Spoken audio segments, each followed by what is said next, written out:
All right, so we're down in Danville and here with my friend Pete Blackmon, and we're at his establishment in, checking out the Vermillion River Beer Company.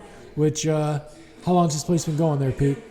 We're just past 3 months, so 3 months. We're going on 4 months. I remember seeing the thing from the Danville, the Palmer Arena that you were, in transition out of there and then headed to do this. So. Well, actually, the funny thing is we opened the bar. I'm not transitioning into the bar. I'm actually transitioning into a new position. I'm the executive director for the Danville Library Foundation. Okay, all right. So actually, life's going to get worse before it gets better. In the fact that I'm still managing as on contract, managing the facility until they hire somebody new, and I get them kind of up to speed on what needs to, kind of maintain. Right. But then I'll also be running the foundation, and we have my first event with the foundation at the end of this month. Sure. But yeah, no, the bar is a side project, so I'm not actually leaving. Unfortunately, it's not enough of a side project yet. Right. So. Now the space that you're in here, was this like all kind of remodeled? Like you guys are doing everything that's going on in here? Yeah. What was this before? So actually, this space technically was dormant for, I want to say about 5 years. It was just nothing. Really? Okay. Yeah, and that was a tough one. As I own the building, so I own the whole building. There's 3 retail spaces, including this one in this building on the first floor, and this space was it was nothing for a long time. Before that, it was a comic book store, and before that, it was a photographer, and it's had a long history. Sure. But in terms of trying to get this project rolling, I really just sat there and did nothing with it, trying to get this project off the ground. Yeah, right. And so it was a very long, hard run with no income, coming in from this space. Right. But the beauty of it is that it was really a big empty shell. So, the walls were just plaster. The floor that you're looking at is the original floor. Sure. The ceiling is the original ceiling, the tin ceiling. And so the only thing we really did was, sort of cosmetic, except we actually built the bathrooms, built out what will be the game room. Okay. And then to try and salvage some space, we built that mezzanine up there. So now, the game room, that's like slots and stuff like that that's back there? Because Right. that's huge now. I mean, my gosh. It is, and it's good money, and it's obviously it's something that we have to take advantage of. But in that same vein, I didn't want to. Well, luckily for us, the gaming partner that we chose did not want their games like just sitting out here, and I didn't want that either. I was just completely opposed to that. I think there's just something different about it. There's got to be a stigma. I mean, I've seen places that, there's the same guy sitting at that thing constantly. You know what I mean, sort of a thing. And so the gaming company felt like if they had a private room, which was great with us, that people playing the games, they don't want to be watched. They don't want to sit there and, Right. They don't want to see how much they lose. They don't want to see people to see how much they win. Right. So it worked out really well for us to kind of have this separate game room in the back. Sure. Yeah. Yeah, because they watch those games to see if a guy loses, and then he jumps on the game. Right. To see if he can't win. Right. Hey, do me a favor, will you? Just grab my phone out of there and take like a 20-second video or something while we're talking, and I'm gonna send it to Facebook. Can you do that? All right. So yeah, I brought my sons down, helped me set up everything down here, and we haven't been down here since you were working at the arena, and the boys were 10 years old. So the Midget State is in this town. So right. And Pete was always really cool about getting me in the arena pretty much pro bono. Yeah, it was cool. When we first started doing the Midget State wrestling tournaments at the arena, it never occurred to me that I was going to run into classmates. Oh yeah. And so I ran into several. I'm sure. Who else did you run into? Lisa came down. Henson. Yeah. Okay, and yeah. then, if you recall Amanda Rossi, she was a year behind us. And, and I think big in IKWF. Yes. She's one of the, I've called there and she's like, yeah, I know you, Bill. And I'm like, oh my God, this is weird. Right. So it was just fun. It was really neat to run into people. I didn't think about that, but it makes sense. Now, what else went down there in that arena? Well, we're mainly an ice facility, and right. It's strange because in the 80s, there were lots of concerts. I mean, they did a lot of stuff. Well, the industry's changed over time, and sure. So we're not doing as much of that. But our biggest user group is our home hockey team, which is the Danville Dashers. In fact, their opening weekend is this weekend. So they opened last night with I think it was a 3-0 win. Right. They play again tonight. And so, because of our home team being the Dashers and the ice facility and what have you, I mean, youth hockey is a big user group. Sure. So, basically from October 1 to the end of April, we're ice. Yeah, right. And then everything else that comes in kind of fills in over that, And so, for example, Midget State actually happens on the ice. The ice never goes away. So really? I did not know that. Yeah, so when the kids are wrestling, they're on the ice. Got it. Okay, so there's just a floor that goes on over the top of the ice, and then you're right. Okay, all right. I thought they got rid of it for that, but so this is the first time I've ever done anything live anywhere. So it's interesting to see the looks on some of the people's faces when they walk in, like the hell's going on here. And that was always a nice place down there. How is the city of Danville doing? As far as it seemed like it was kind of, I don't want to say depressed, but what's the economic thing that goes on in Danville? What industries here? Just farming? Well, or? No. Actually, we have quite a bit of industry here. We have a couple of big players with ThyssenKrupp and their divisions. That Thyssen comes in and they have several different divisions, mainly automotive industry. There's Danville Metal. There's Danville Metal Stamping. Danville Metal is a huge steel company, recycling, right. What have you. How far are we from Champaign? We're not far. 30 minutes. 30 minutes. And hey, where's that Revelant truck being made? Is that Champaign or is that the Rivian? Yeah. No, I thought it was down this way. So there's we always talk about electric cars and stuff like that. That's for sure. Want to get a Tesla someday. That kind of thing. And Ford has got some project with this Rivian company who's down right around here, and their plant is here where they're building these. It's a really cool truck that's a EV. It's a total electric vehicle. Really? And the plant is down here. I think it took over a Ford plant or something that was down this way, but I'm not sure. But I wonder if I think I've heard something about that. It's not in Danville. No, not Danville. Okay, because I know these little towns, and Danville's not that small. But I was surprised when we pulled into town, my GPS still said I had 10 minutes to get to here yet. Yeah. And I was like, oh my, there's no way it's that big. Well, here's the funny thing with Danville is Danville, in the heyday, the population was flourishing. Okay. And industry is flourishing and what have you. And then so if there was a mistake, right, the mistake that Danville made was their eyes were bigger than their stomach in terms of land growth. Sure. Right? So then they bought up all this land, and they just kept buying land. And then, the floor fell out in terms of, the flagship employer with GM went away. That's where I was going. And every little town seemed to have that. Everybody's gone through that. Yeah. The whole Flint, Michigan thing where it kind of sunk it as far as that goes. So everybody kind of hung their hat on that, right, back in the 80s. Yeah. So in the late 80s when the bottom fell out on that and they left town, everybody was just, destroyed. And so, sure. So unfortunately what happened is as the population continued to decline and has continued to decline to some extent, we still have the same amount of land. And now that you have it, you can't just stop servicing it. You know, if there's one guy a mile out there, sure, you still got to run sewer and water and power to it. Right.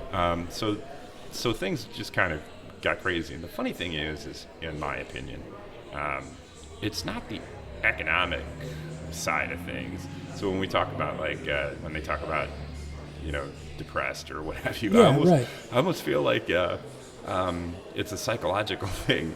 Like, economically we're not depressed, but like Danville's just like sad, and, like they're just mad at themselves.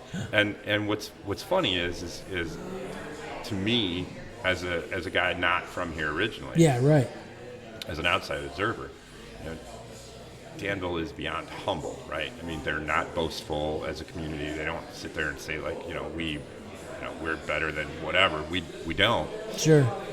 They're almost the opposite. They're almost self-deprecating in that,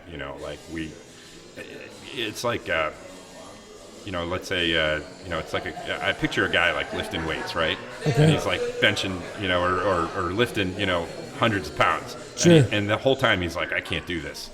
And I'm like, but I'm literally watching you do it. Do it. Yeah. Right. And right. So that to me has been Danville, is that they really sort of like, they'll outwardly say like, we can't accomplish this, and I'm like, no, wait, you're literally doing this. Yeah, right, like, right. The volunteer base in town is it's fantastic. It's unmatched in other communities that I've been to, and so, to tie it back in, say, to this particular. Let me get you in that microphone a little bit better, just a little tighter. Yeah, just pull it towards you. There you go. So to tie it in a little bit to this bar, for example. To put together a craft beer operation, everybody's like, right, Danville's never going to support it. And I'm like, no, trust me, you guys will. Yeah, right. I promise you'll support it. And that's, and they have. And it's almost like they second guess themselves when they're really just, as a community, a fantastic community. I mean, it's why I'm here since 1996. I mean, it's why I've never left. How did you end up going from? So like, I just moved from Manhattan to Manteno, and I was a little bit concerned, right? Because I mean, they call it Mantucky or whatever down there, and I was like, I got a low tolerance for white trash and stuff, so it's kind of like not my thing. But I actually love Manteno. It's terrific. Manteno's a terrific little town, and I like small towns. I mean, they're a fun place to hang out. The trick is always, what's your perspective? I mean, how are you going about, looking at it? Are you going, everybody wants to get out of where they're at. We grew up in a great community in the Lincoln Way community, and I wanted to get out of there. Yeah. Why? Looking back, it's like, it was great. Yeah, right. Everybody wants to kind of get out, and so, I see it. You see a town for its flaws, but I think you're making a huge mistake if you don't see a town for its greatness. So how did I get down here, I think was your question. Yeah. And so I went to U of I, graduated from U of I, and I always open this story with "She was beautiful." There you go. Because in the end, ultimately, I followed a girl down here. Yeah. And she lives in Atlanta with a wonderful husband and wonderful girls. And it was just kind of funny because I basically graduated and went home to Chicago. I wasn't really having much luck finding a job in what I wanted to do, which who knows what the hell that was. I mean, I wasn't able to define it, but. And at the time, my girlfriend was at U of I, and she was a senior, and I'm like, you know what? I knew I'd find an easier time, with my network and connections in Champaign, Urbana. Sure. Danville ended up being where I ended up, and so, anyway, we parted ways. It was never meant to be, right? Yeah. And so, Thanksgiving for every wrong move. As the song lyric goes, is I met my wife here, and this is where I've stayed, and I've built my life here, and my family's here. And so, for example, leaving the arena, when I decided it was time to move on from the arena, it was very important to me that I wasn't leaving town. I wasn't. Sure. Trust me. I'm sure there's some job that would pull me away from. Now, with the arena stuff that you were doing, though, like I would see posts every once in a while. Facebook's a weird thing because, like, you will get, if I'm interacting with you on Facebook, I'll get all your posts. If I don't interact with, like, say I scroll past something, then I guess Facebook thinks I don't want to see stuff from you anymore, and I wouldn't. So I don't know if I saw everything or not. But there was a lot of like local festival kind of things that you were involved in, as far as that goes. Yeah, and you know what? Today, I can tell you that it's I bring something to the table, right? I mean, in 25 years later, as I'm involved in local events, I bring something to the table. But it wasn't because I brought something to the table early on, as much as I brought energy and a willingness to volunteer. And by the way, Danville taught me that willingness. I mean, Danville taught me a lot about, picking yourself up and really digging into, to volunteer and giving back to the community by way of time. And so, I just became a volunteer, and I got involved in as many things as I could. And so I kept getting asked to be involved in more things. Yeah, right. And as I grew in my career, both as an arena manager and, in other circles with, entertainment and what have you, now I'm a veteran, so to speak. I don't know. I try not to sound like an idiot, but there's actually experience that I bring to the table. So I try and get involved in as many things as possible, and it's nice it's humbling to be asked to do that. Right. Is there ever going to be a Mayor Pete down in Danville? Nope. And I'll tell you, I'm not so arrogant as to think that I could ever be something like a mayor or what have you. Right. But I can't imagine being a mayor of anywhere in the day of Facebook. Yeah, right? Like, that's all, for me, that's all, like, the whole social media thing's got everything backwards. We're private citizens, but everything we have is public. And then public citizens, they'll put up their Facebook page and everything is pretty much private. You'll see nothing that's of a private nature in their public office. Right. If anything, I should know more about the guy in public office than I do the jamoke down the street. But he posts everything that he does. Every meal he eats, I saw that the thing that I didn't, even at technically the arena was a public position. I mean, it is a public position. Is it through the town, the arena? It's a component unit of the city. Oh, okay, right? okay. So it's not a privately owned business. No, it's a public entity. Got it.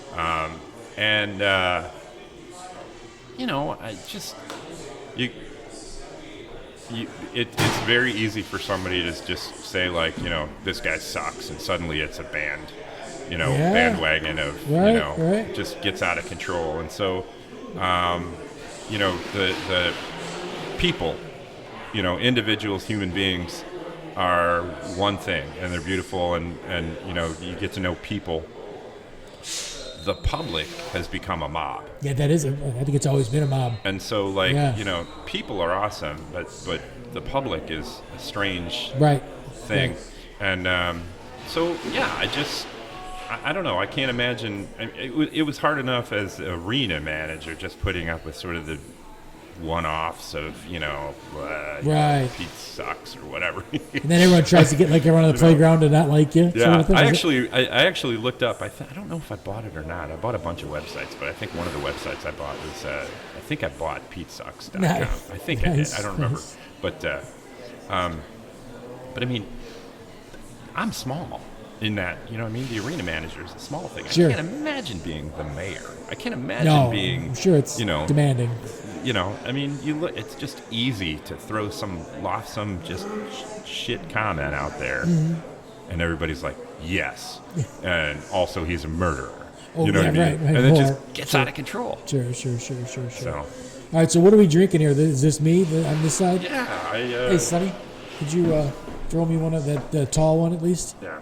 So, Thanks. everything I brought you to just taste it. I'm not expecting you to drink it all, but that's not going to work. Everything I brought is, except for one of these, is all local breweries. Nice. So this is all Central Illinois stuff. And, the one that over here in the brandy snifter is actually from Blue Island. So okay. So not quite local, but but good stuff. So. Yeah, that is good. What am I drinking there? That is that's a beer called No Big Deal, and it's made by Triptych out of Savoy, which is just south of Champaign. Yeah, that's got a rich taste to it as far as it's not a Miller Lite, that's for sure. Right. No, but it's got a full body. I don't drink any of that it. anyway. But Yeah, it's got a real full body to it. I'm more of a Guinness guy. I'm more of a Guinness guy myself, but I like anything that's like not super bland or watered down or anything like that. I don't ever drink Bud Light or Miller Lite or any of that kind of stuff. I do drink the domestics when I just decided like I've had enough. Having this operation, it's very easy to get wrapped up in Sure. like heavy stuff, and before you know it, you're kneeling, and so once in a while, it's almost like I use some of the domestic lighter beers as like palate cleansers. Well, nowadays things are crazy too. I don't think you've got anything like that here, but we were looking up the other day. We were looking up the most alcoholic beers, and there were beers like I think it's the same thing as like trying to make the hottest pepper. There were beers on there that were 46% alcohol. Yeah. And I'm like, how? That's not a beer. How's that a beer? Well, and the thing about it That's is 90 proof. Right. There's Sam Adams just came out with their Utopia, which is 23%, and I think it's wholesaling. I think. Well, I think it's retailing for like $294 for like a 24-ounce bottle. Oh my gosh. Yeah. And the article came out like it was illegal in 15 states technically. You Right. know. Jeez. Some guy's gonna have 2 of those and hit the road and kill somebody. Right. No. Yeah, no I've good. been to some bars where they, the distributor doesn't really explain what they're giving them. You know what I mean? Yeah. And right. so like, they're giving them this beer, and they're pouring it in pints and selling it for like $4. Next Right. thing you know, I can't see out of my left eye. Right. That little Ball's palsy on one side of your face. That's not good. Yeah. So as far as the place goes, do I see old bakery? Okay, so the sign behind you is that's just beers. You don't serve any food here? There's not a grill here? No. Okay. So we talked about it, and as much as I wanted to be in the have food, I didn't want to be in the food business. I mean, I can't imagine anything more difficult than the bar business, but the restaurant Food, business. sure. And the notion of just that having anything go bad in the refrigerator, Sure, that sure, kind of stuff sure. just scares me. The liability of it and what have you. So Right. I didn't want to be in that business. We have 1,700 square feet here.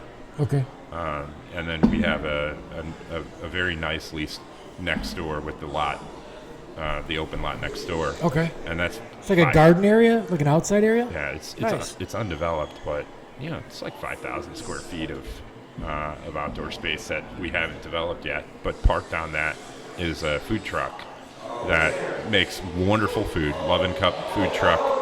They make amazing food, and when they decided to they were looking for space, I said, come to us, and we'll it's a sweetheart lease with them. Yeah.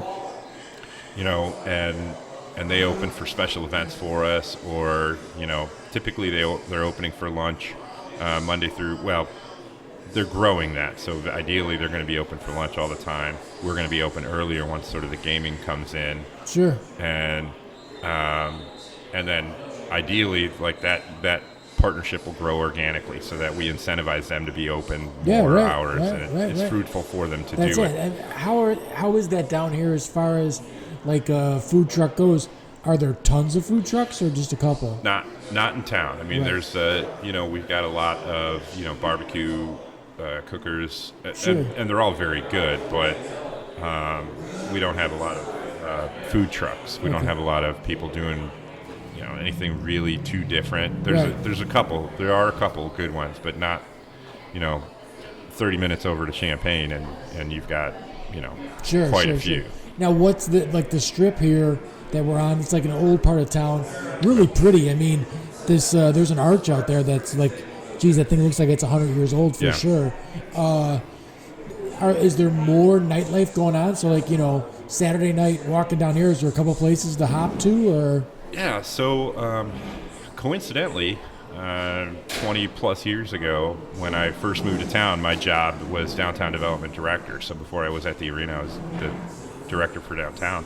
And we started a concert series. And it started, I think it was like 8 concerts every other Friday. And then, I moved on. Things, changed and what have you. Well, the past couple years, my partners and I I have an entertainment business with Portal Entertainment Group, and my partners and I in Portal were tapped to come in and run the concerts again. Yeah. And so what used to be 8 concerts every other Friday has grown into 12 concerts every single Friday through the summer. And, and I was at the first one because I created it, and there was like 4 of us sitting there drinking a can of beer going, this is great. Yeah. And now it's, 1,000 people on a Friday night, Right. just now, what about this down like the strip? Yeah, you can close down the street and get like a little festival going on? We closed the street. And the other thing that we did, and it was, trust me, it was with me in mind, but it was more about the existing climate because we weren't open yet. But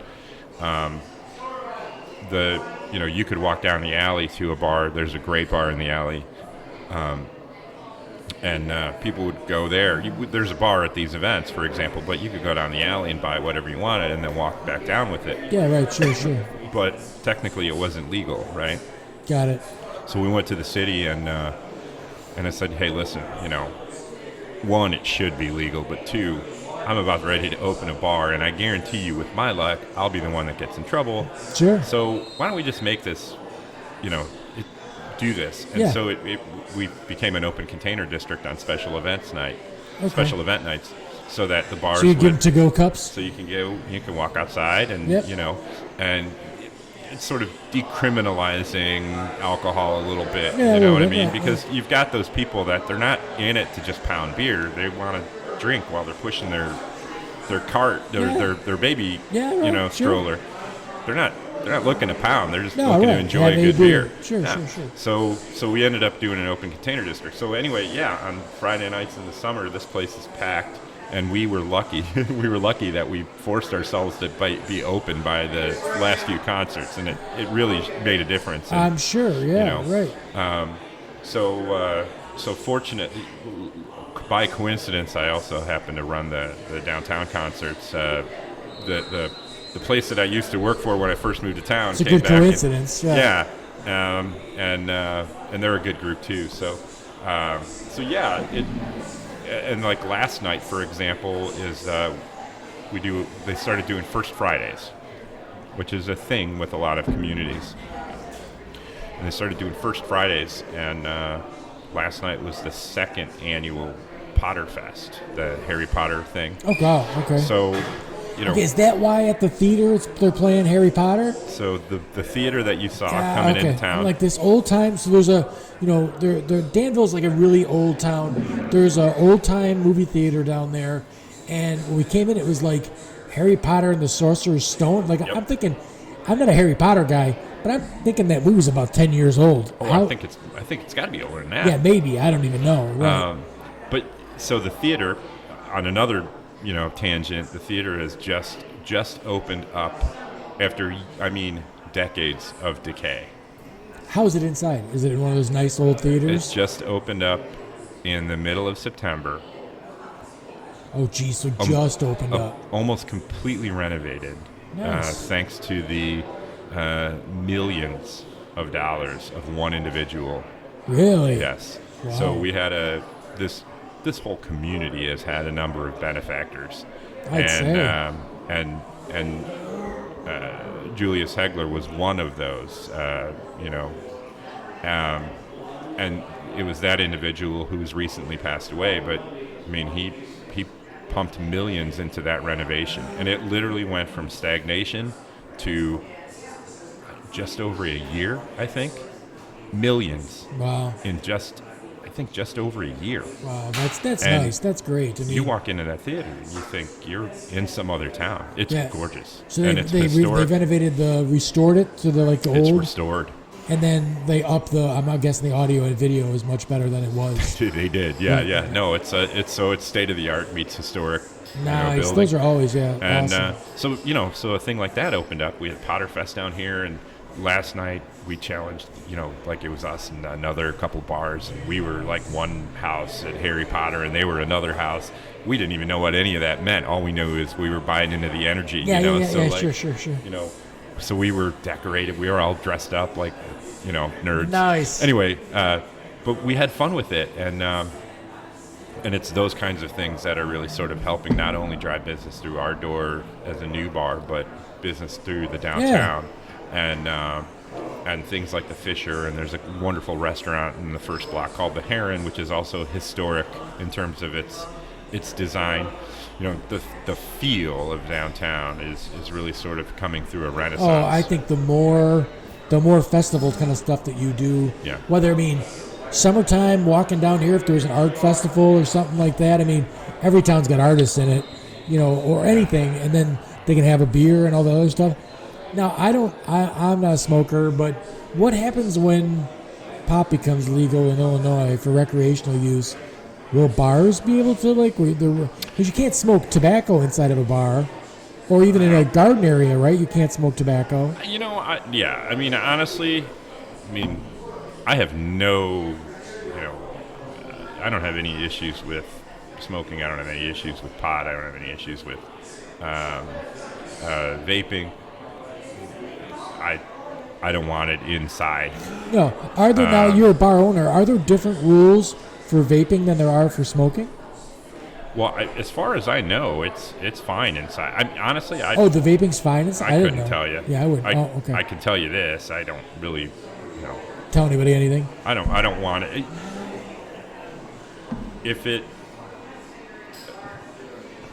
I don't like anything that you walk in and you're like, what's that?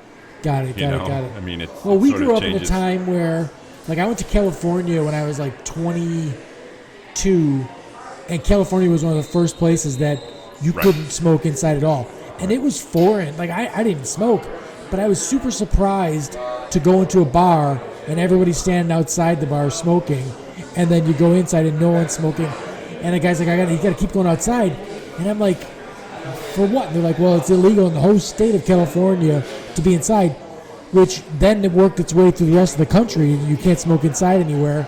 And then, if you go to a White Sox game, you can't smoke in the outdoor park. You can't smoke, which I don't smoke, so it's fine by me. I'm not inconvenienced. But the vaping thing, I would have thought would have gone right with it as far as that goes. It didn't. In fact, I'll tell you, at the arena, for example, we got rid of smoking before Illinois got rid of smoking inside the arena. Okay. So, what I like is when the state. Okay, so I'm torn, right? As from one perspective, the state telling a bar, a private business, what to do seems very strange to me. Sure. So I have but I appreciate it. So it's I'm kind of torn because I love that there isn't that, but I hate that it was forced by the I don't know, whatever. No. I think that's a good conversation because, I'm the same way. I think if in certain, I've had experience as a general contractor with regulation and stuff like that ended up actually, I don't know. Everything is different if you really look into it than if you don't really look at it. So that's why I like the podcast thing. Because there's no time frame to this. If I say it for 3 hours, I say it for 3 hours if the conversation's going good.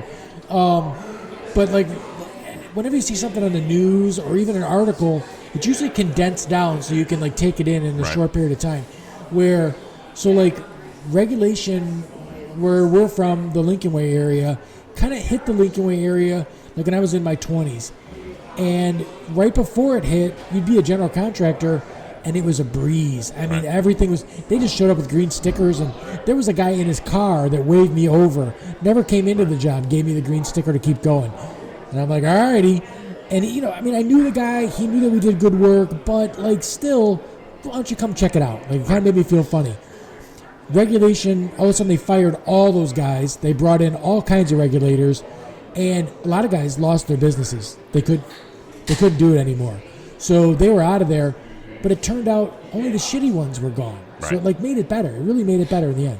Yeah, and that's the thing. I mean, listen, I love that. Here's the now. It's like I like that I can blame the state for that. Yeah, right. You know, sure.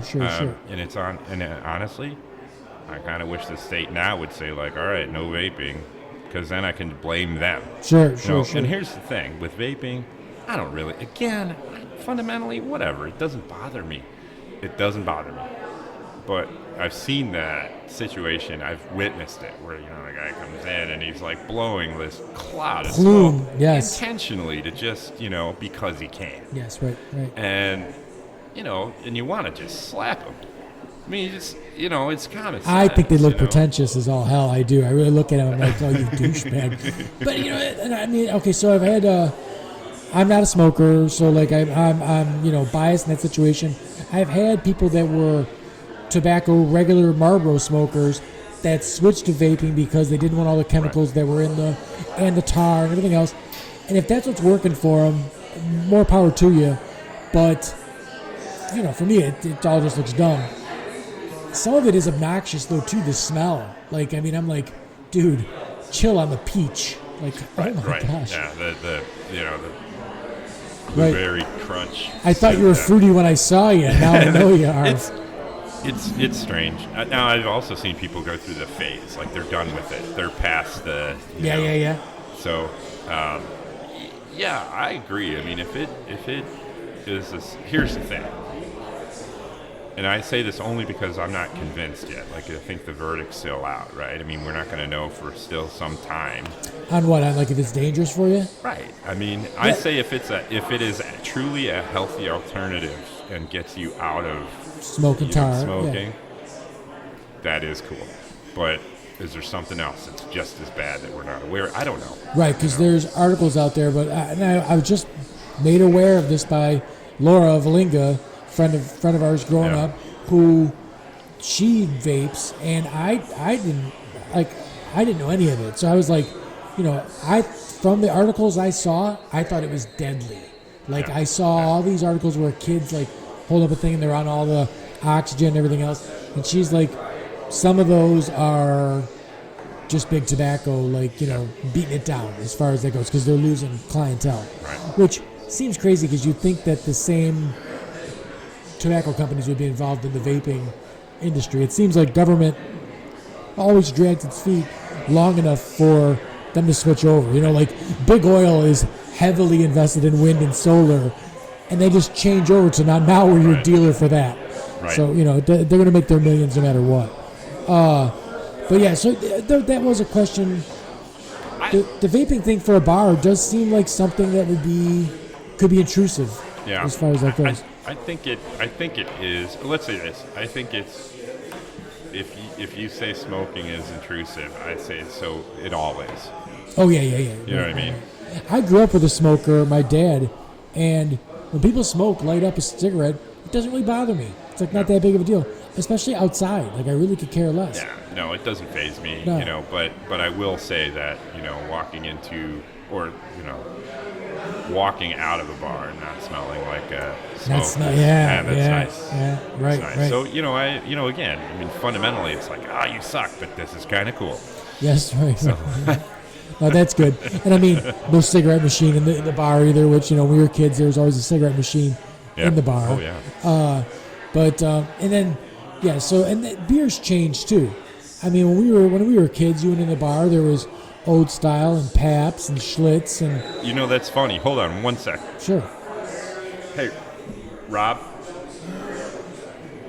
are they okay on volume? Are they okay on the volume? Do they need it up more? Okay. Are we in anybody's way? Okay. All right. Yeah, I can edit anything out. It's fine. No. I just want to make sure that we're, Yeah. We're good. So, when people look at us, I'm wondering if it's because we just look funny, sitting here in the middle of a bar like this, or if like we're too loud. So you were asking about the Pabst and the Schlitz. Yeah. The funny thing is, okay, so our bar is 20 tap handles, and I wish we had 40. Oh, right? really? When we had Wow. 20 tap handles, I thought, oh my God, we rock. We're killing it. Isn't that a lot to maintain? Like, as far as that's a lot of to spread it around, right? It is, but I quickly realized, like, shit, I wish we had 10 more. I mean, I wish we had more because there's so much out there that's really good. Oh, And yeah. even like the local, like you don't want to like get rid of this one, but No. you have to do some rotation. So you've got to kind of figure it out. Our draft beer here outsells everything else by like 300-400%. Okay. After that, one of our best sellers is old style hams, Oh, yeah, paps, yeah. Schlitz. Right. We brought them all in. We Sure. brought all the sort of the retros in. First of all, they're not bad beers. Nope. They get a bad rap because they're Absolutely. but it's not like you're choking any of them down. No. They're excellent beers, and they move just as fast. No, my grandfather was an old style drinker forever. Yeah. We have all of that here, and it moves. Now, okay, I don't know jack squat about like owning a bar, but I had heard from a bar owner that the regulars are who make them their money. The guy who comes in, you guys aren't open like a town bar. Like in Manhattan, you got Fritz's and you got Gallagher's in town there. They're open at noon or open at 11 o'clock. And there's a guy at the end of the bar at 11 o'clock, and he's got his beer and his shot, and he's drinking, and he's going to be there till 10 o'clock tonight. Oh, yeah. Like, he's going to put down a case of beer while he's sitting there and probably buy some food or whatever like that, too. I mean, not being open till 4 o'clock, does that kind of mellow out the local thing where you got a regular? So this was when we designed this business plan, right?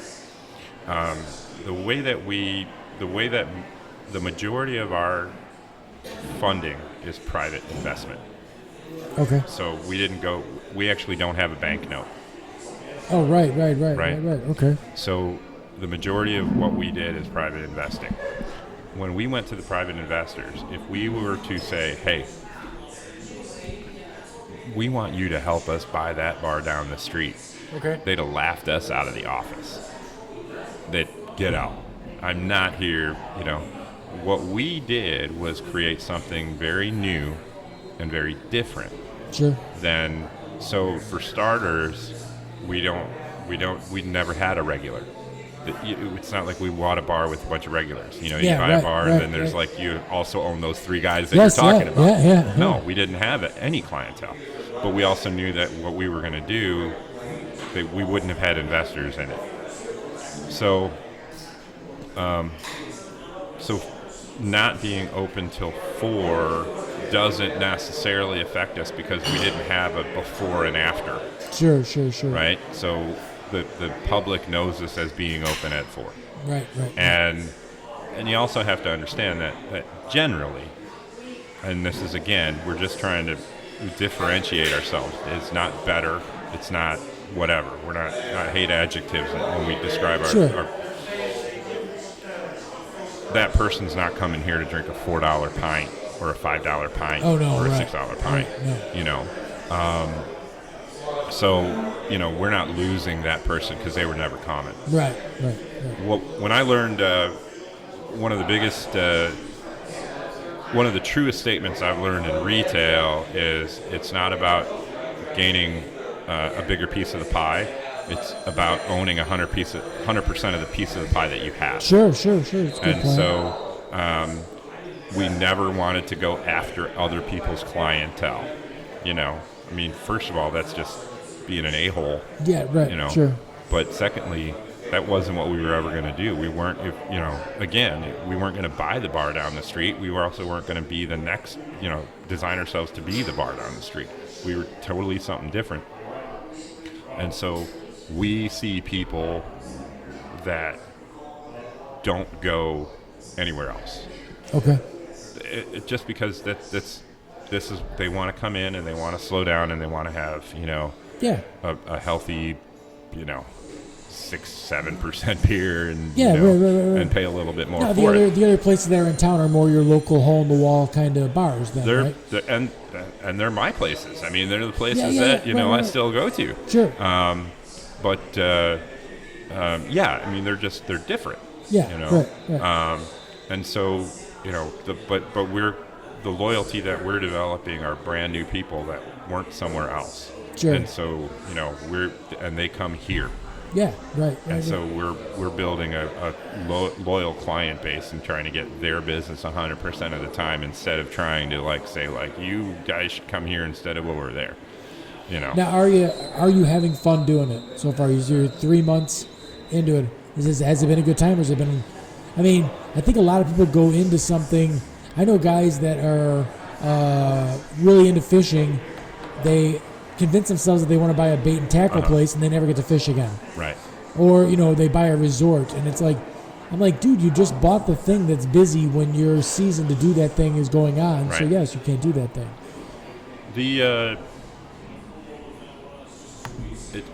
It's the downside of what we've done is, you know, the growing pains is as we've tried to get going, you know, the fact that Rob and I never signed up to be behind the bar.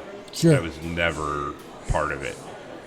But it's a necessary evil to get this thing kind of going. Yep. You know, I mean, we have to really understand what we're doing behind the bar. We got to kind of know who we're bringing in and what have you. And, you know, and guess what? On a Saturday, we got to, you know, or early Saturday, or we're going to open on a Sunday, or, you know, we know there's going to be nights where it's like, all right, maybe one of us has to go ahead and work this shift, or sure. we definitely have to fill in. So we never signed up to be bartenders in that. I don't mind that part, but for every minute I'm behind the bar, I can't promote the bar. Sure. So, yeah, you know, I could be working on, you know, developing the next event or the next promotion or, you know, radio ads or what have you.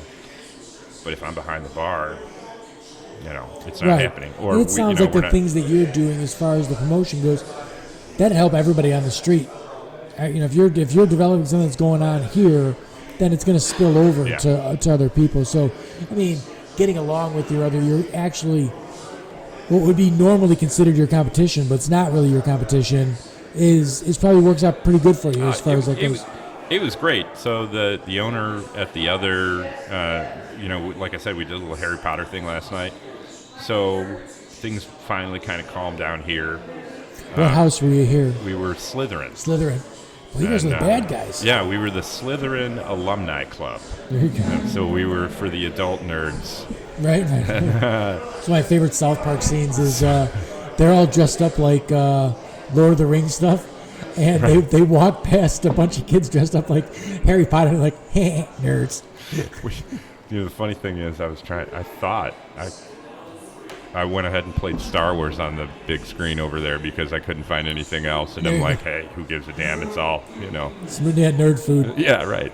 So anyway, I went down the block and I popped into their place to see how things were going there. And so the owner over there was in, and so she and I were talking and we're, you know, high-fiving each other for having such a good night, you know. And I'm like, let's go see the other guys. So we hopped in her car and we went down the road and saw the other bar. You know, he had jumped in and on his own because he saw it, you know. Yeah. So we went down and hung out with him. So, you know, that is the thing. Is you know, we actually can all do better. Sure. If we do those kinds of shenanigans instead of just like throwing, you know, like slinging shit at each other. Sure. You know? I mean, I'll tell you what, Pete. The scenario you just went down sounds like 100 times better life than a lot of people live. As far as like just going to their job and then coming home and watching the stupid TV show that they're watching. I mean, interaction with people is, I mean, it's one of the things like with the podcast. I wanted to start doing the podcast because, I mean, we would interact with people as far as like you would try and organize something on social media and then meet out and stuff like that. But like it was far and few between the times that you were actually out with people versus the electronic life that like both of my sons are sitting here living right now. But you know, so you're living that life. Like every night you're out dealing with people and like, you know, like enjoying yourself as far as that goes. And honestly, that's been, you know, that was the upside of the arena is that, like I said, the public's a mob, but the people are awesome. Yeah, right? sure. So like dealing with people on an individual basis was awesome, and that was the great part of working at the arena. Right. And moving over to the Library Foundation, the idea of working with individuals and what have you. Again, you're out there and you're meeting people. Obviously, the bar is what this is about. And so, yeah, I mean, I really enjoy. I enjoy entertaining. Sure. Yeah. I enjoy, at the end of the night, whether it's the arena or an event that we put on, or it's the bar, people leave with a smile on their face. Right. And I really, that is something that I just enjoyed over, I don't know, all my life, I think. And I think that I can even point to a couple people in my family that's where I sort of picked up on it, was that they were the constant entertainer. Not clowns, no, you know what I mean? Sure. But just making sure everybody was good. They had enough to eat, or they had enough to drink, or Sure. they were, listening to music, what have you. And so yeah, this was a dream. And it's not, by the way, it's something that the five of us sort of bought into. The five partners all bought into this notion was, this is something that we think Danville deserves. Right. Right. And so Rob works in HVAC, right? So he's an HVAC contractor. Yeah. That's his. And again, you've been in contracting, so you know how that is. I mean, this can't be a bad networking gig for that job. But it also he gets to show his entertaining side. Yeah, you know what I mean. Right, he gets to be a little bit more relaxed and what have you, and when he engages people behind the bar, it's the real Rob. I'm sure there's a line to walk too, where you can't be you can't be the guy that's drinking down more beer than the guy on the other side of the bar. No. But like I said, it's a good networking gig. Like, I'm a real estate broker. Probably would not be a bad idea to stand behind a bar a couple nights a week, because the people that you would meet, it networks that way. And I mean, that's business, grassroots type business. If you're a, multi-millionaire, you can afford to have a presence on TV, online, all that other stuff. But otherwise, it's pretty much your face out there, making that thing go. And I mean, I don't know. I would almost suspect that a guy that's in a public place like this can't do a crappy HVAC job, because someone's going to come in here and tell him about the crappy HVAC job. Yeah. So, well, I mean, he did the HVAC in here, right? So it better work. I mean, he's, you know what I mean? Like, this is him showing off in a way. You know what I mean? This is like this beautiful HVAC job. I mean, everybody that had a piece in this as partners, that this is us showing off. Right. Sure. Yeah. So it's that too, but it's not just the networking. Oh, well, it is all the networking, but so it's not just, there's so much into it. And again, I think it's made things, I think, better for, as you said, like we've all sort of grown and become more visible in the community just with this place. Yeah, right. It's we're on the right track. We're not breaking any records. You know what I mean? We're not, I don't know, man. I would say enjoy yourself and let it go organically where it goes. That's see what gotta happens. That has to be what happens, and that's what we all kind of agreed on. Is we weren't. I mean, listen. When we're packed, we're miserable. You know what I mean? Busy, yeah, right. So it's like right. it's like you're packed, right? And that's good. That's awesome. You're making money. Sure. But at the same time, you're always kind of looking over your shoulder, like, oh my God, how many people are behind me that are just angry because they haven't been served yet? Yes, you know what I mean? Right. And so it's like, what we want is to make sure that everybody's getting, what they want, very quickly. We're able to. And this is the other thing too. We're not just slinging beers, right? I mean, I'm here talking about, this is a coffee stout or what have you. We're talking about it. Well, you want to be able to kind of have those conversations with people. Yeah. So, you get 150 people in here, that ain't going to happen. No. So, hey, it looks like you got about 40 feet of bar. On a hopping night, how many bartenders are behind that bar? there's only 2. Oh, 2. Oh, my gosh. Yeah, and you might throw a bar back there to, clean classes and what have you. But the reality is even as long as that bar is, I mean, it's not like a bunch of people can, knock into each other and what have you. And so it's got its limitations.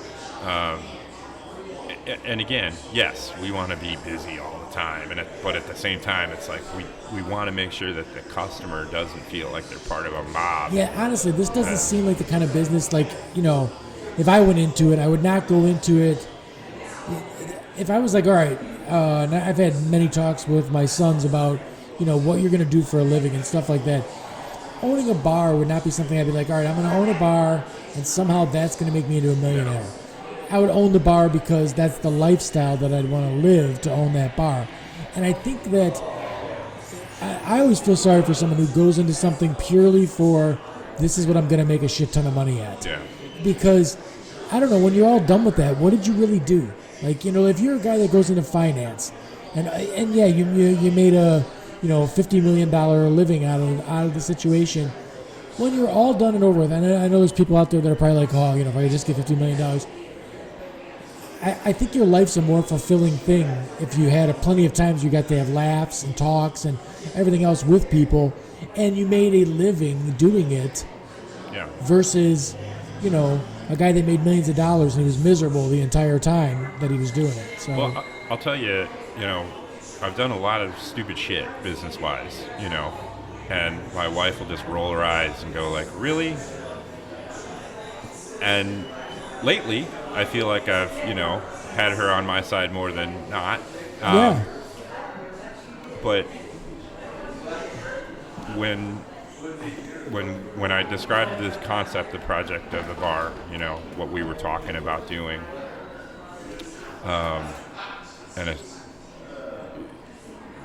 this was the first time, one of the few times I should say, that she was like, yeah.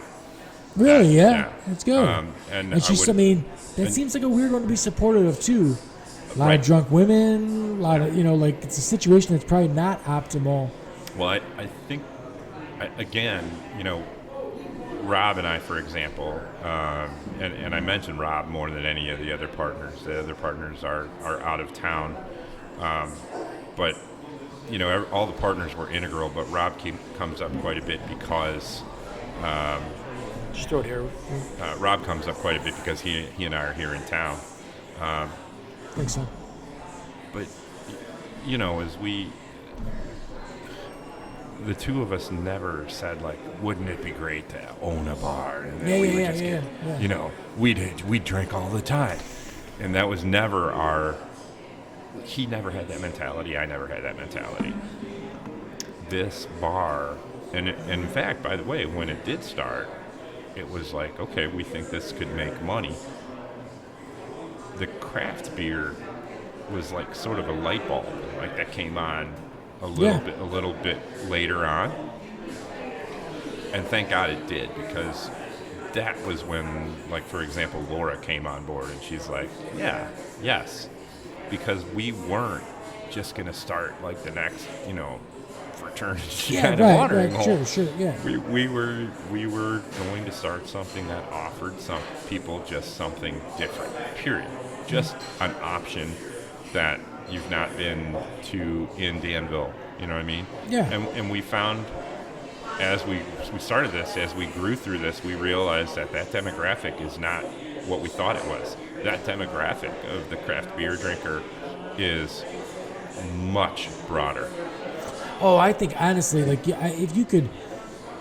So I don't drink beer that often.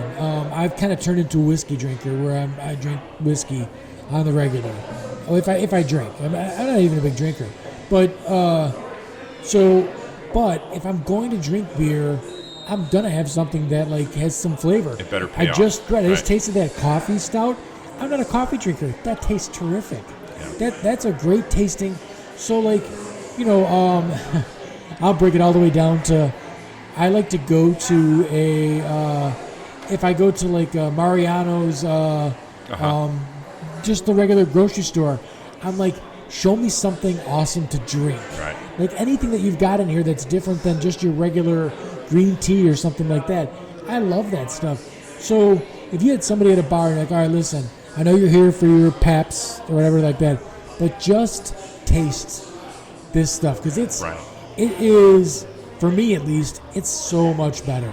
Now I know the cost is a little bit more, so if you get your guy who regularly goes out and he's always drinking Budweiser or something like that, and that's what he's like, hey man, great.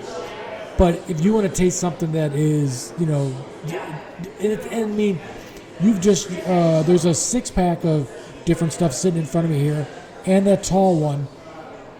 They're all different tasting as far as that goes. So you can have a different flavor, you know, for all of it. And I like it. Right. Wow. We've tried to make sure the color palette, which is, you know, essentially the flavor palette, is as broad as we can make it. Sure. We try to make sure that there's a wide variety. And so, you know, we've got a beer that, and the thing is, you know, if I emptied out a domestic bottle, right, and I took one of these and just poured it in, there's people that you'd never know the difference. You wouldn't. No, But the difference is, you know, this one comes from Champagne. Yeah, right. You know which what I is mean? super cool. Yeah, they're local. That's awesome. Right. So, you know, we've got something for sort of everybody's palate. And then, you know, we call it sort of adventures in beer, right? I mean, we don't have anything that a lot of metro areas don't have tons of. Like, sure. we get that. We're not novel, but we are new here. I think you're novel for Danville, probably, right? Yeah. I mean, we are new here, and so, you know, we call it sort of an adventure in beer where, you know, hey, come on out. We've got whatever. If you're used to drinking Miller Lite or Bud Light or Busch Light, we've got it. Yeah. If you want to just try something, you know, we've got things that will probably, you know, you'll look at it and think, okay, maybe I can, you know. Now, there were some stuff that came out, like, probably the last 15 years has been a big boom for the, like, you know, like small brewery type stuff. 20 years ago, you didn't hear hardly anything about that. There was maybe Leinenkugel and then Sam Adams and stuff like that were smaller than the big boys, but not like little tiny garage outfits and stuff. Where now, and there were a couple times where I tasted something. The first India Pale Ale that I had, first I was like, no, this tastes like piss. This is terrible. But then, like, I probably gave it another shot 6 months down the line. I'm like, oh, wait a minute. This is totally different than the first one that I had. So, yeah, I mean, there's a lot of different stuff out there. I had a beer one time.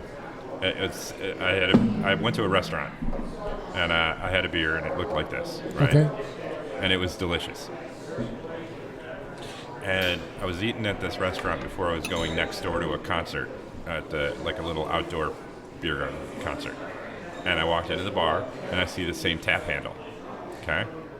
And I said, well, give me that. Yeah, right. So they poured it, and it looked exactly like this. And I carried it all the way out to the beer garden, finally sat down. I took a sip, and I'm like, oh, this is horrible. I went back in, took it in, stood in line just so I could say, like, I said, there's something wrong with this beer. Yeah. And she goes, it's a sour. And I'm like, no shit, it's sour. I said, it sucks. What's wrong with it? She goes, it's supposed to taste like that. Crap. So I walked back all the way back to my seat in the beer garden with my tail between my legs, holding this pint of beer that I'm never going to drink. No. And it was my first introduction to sours at that time. They had just started coming out. But this one was like a dark. I never saw it coming. Okay, all right. And so now, again, now that I kind of know that they exist. Now, I don't think I've ever had a sour. Is that acquired taste? When you start drinking it, do you like it then after a while? Yeah, you can. I mean, you know, there's a lot of people that we have a couple sours. One's on tap, and then there's a couple in the coolers. You know, they're good, but you almost like, it's hard to explain, but I think when you talk beer, Yeah. you don't equivalate that.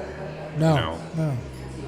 But The first time I had a Guinness, I was like, yeah, I kind of like it. The third time I had a Guinness, I'm like, that's what I'm going to drink pretty much all the time. Like, that's what I really like. So I can see how it's an acquired taste for sure. Yeah. But I don't think, is there a sour that I have here? No, I didn't put one in. I kept everything to within, the central Illinois area on here. So, like, Nice. we've got, now, the funny thing is but for a couple of beers on tap. Now, we've got Three Floyds. You're familiar with Three Floyds out of Munster. Yes. They make great beer. We were one of the first to have it here in Danville. I think we were the first to have it here in Danville. And then there's a cider. It's actually a watermelon cider out of Iowa. But let's put it this way: 90% of our tap handles are Illinois. Yeah. Okay. So is everything that you have on tap, or do you sell it in the bottle also? Oh yeah, we have stuff in the bottle too, and again, it's all trying to be Illinois centric. We will do whatever we want. I'm not apologizing for having a beer from a great English Sure. But we're trying to be Illinois centric. So 90% of what we have is from Illinois on the tap handles. I'd say at least 50% is from central Illinois, and it's about showing. Yeah, you're about as central Illinois as you can be. Well, and here's the thing: I wouldn't do it if it sucked. Like if it's just shitty beer. Sure. Yeah, I'm not right, just going to do it because you're here. No. Right. The people that we're working with, Triptych, Blind Pig, Riggs, JT Walkers, to name a few, those Central Illinois breweries are making great beer, and they're right here just down the road. Why wouldn't we support them? Absolutely. No, it sounds like a good partnership. And it sells well. Now, what about ever doing since you have all those, it's crazy to think you have that many beer companies here, but since you have that many beer companies, what about a beer festival where you just do all the, I've been down to, where did I go? Eric Conkle lives in I can't remember the name of the town is, but it's just west of St. Louis. And when we were down there, they had a hotel that had a whole beer, the whole lobby was just full of beer tables. And me and him went in there and we drank, from different tables and stuff like that for different distributors. Probably wouldn't take very much organization to get 30 beer companies on your street. Oh yeah, we definitely do something out there, and again, not novel, but definitely novel for town. So I think that's probably down the road for us. Is doing something that sort of promotes. That would drive business to here because this is the only place that's going to be carrying those beers. Well, and you know what? Honestly, we'd love it if we'd love it if more bars participate. If we did it, there would be participation on all the bars. You know what I mean? They'll all jump in on it. Because you want to make a rotation. Right. If people actually start rotating for things like this, everybody wins. So yeah. Yeah. What am I drinking there? What's that? Number 2. Well, I think I'm pretty sure he poured them out of. Are they? Oh yeah. That is that's the Dunkelweizen. Oh, because good. Okay, that'd be me right there. I think so far. Yeah, that's the Dunkelweizen. Riggs makes that over in Philo, just outside of Urbana, Illinois. Yeah. Okay. Yeah. Nice. And like I said, I really like the small town stuff. I've bought a boat, down in. We were just north of Carbondale and stuff like that, where I bought a boat a couple years back, and. The boys, my one son was like, hey, is this near Springfield? And I'm like, no, it's nowhere near Springfield. And he's like, I could have swore that we drove down and there was a town looked just exactly with the arch. And I go, almost every Illinois, and I'm guessing Indiana too, old town has this street right here. And it's really too bad because it used to be a bustling, as far as stores and everything went. And now there's a lot of empty shops as far as that goes. Walmart and stuff kills those kind of places. Urban sprawl is urban sprawl, and and it was a thing again when I was in downtown development. You talked about trying to undo 40 years of downtown decay in a year. Well, right. No, it's going to take a long time. It's going to take just as much time to bring it back as it took to let it fall apart, and so.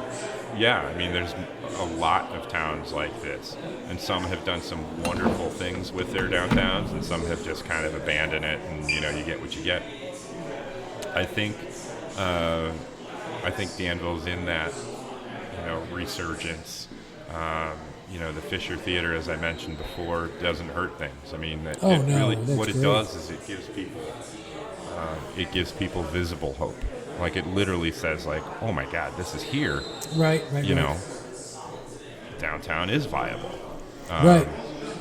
Now, what about like that theater? There's a lot of theaters up north, like Bolingbrook and stuff like that, that are serving alcohol now. Yeah. Now, I think I don't know what they'll ultimately do, but I think what they're going to do is probably work with different establishments to sort of guest bar. There you go. Right. And that's okay. We would definitely participate in something like that. But yeah, sure, they're doing that. The question becomes, because I know where I'd stand on it, kind of is like, we just got this place finished, and you're going to let some idiot with a beer in. Yeah. I get it.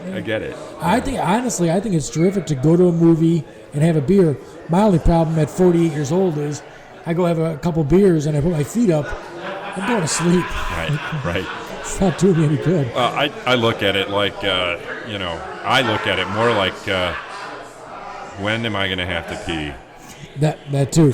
Absolutely. Yeah. The beer thing and the peeing is definitely right. The big battle scene is when I have to go pee. Are you kidding me? Exactly. And I'll tell you this, when Rob and I and Anthony and Jay and Michael, we talked about this project, the 5 partners,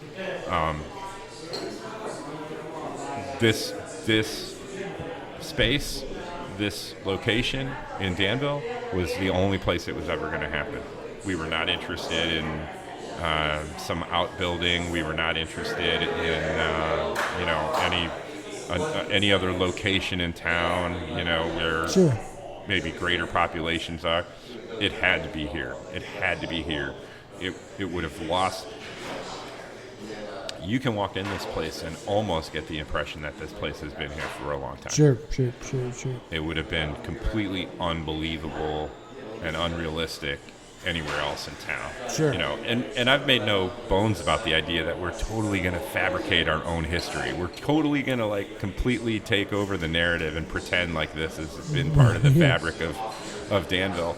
Because why not? Look, I mean, that's part of the shenanigans. Right. That's part of the fun. You get some sepia pictures of just you guys in old-timey clothes, and then great grandfather. Right. It looks just like him. Exactly. Yeah. And I mean, half of the breweries are pretty much new too, right? They're not. Right. I mean, those places haven't been around either. So, I mean, it's a nice location. It's a nice place. It seems like you've got you're not open yet, as far as it's 3:30 right now, and you don't open till 4. No, normally not open till 4, but this group of gentlemen here, they actually had texted me earlier this week and wanted to know if I was going to be open for the Illini game, and I immediately said, "Well, I am now." And I mean, that's as simple as it was. Is you want us to open. I know this group was going to bring in half a dozen more guys that wanted to watch the Illinois game. Sure, let's do it. It costs us nothing to go ahead and open the doors. And then they can order food and bring it in, right, if they want to. Right, So So technically not open till. I mean, technically normally we wouldn't open till 4, but like I said, the group calls us. They want us to open up. Yeah, you got it. I told my sons, I said, dress better because, you are 18, and if you're in a bar, you can hit on 21-year-old women if you'd like. Yep. So I think there's one over there. One. Have at it, dudes. There's 2 of them, so they'll have to wrestle for it. It's been I'll bring this back to you for a second. everything that we've wanted to do, we've wanted to be sort of first. So we get our new menu board next week, and it's an automated, integrated digital menu that really beer menu literally shows how far the keg has left and what's coming on tap, and it integrates the social media. We won't be the only people that have it, but we're going to be the first. Yeah, right. We're not the we're not the only people to sponsor this event or jump behind this event or what have you, but we're going to try and be the first. Now, do you ever try and head to Chicago and check out what they're doing? Because being the first in Danville is probably not the hardest thing in the world to do, seeing it's an older town as far as that goes. For what we're doing, it's just a matter of trying to get there first. And, and I mean, it's not, again, in this particular industry with trying to create, again, craft beer, we were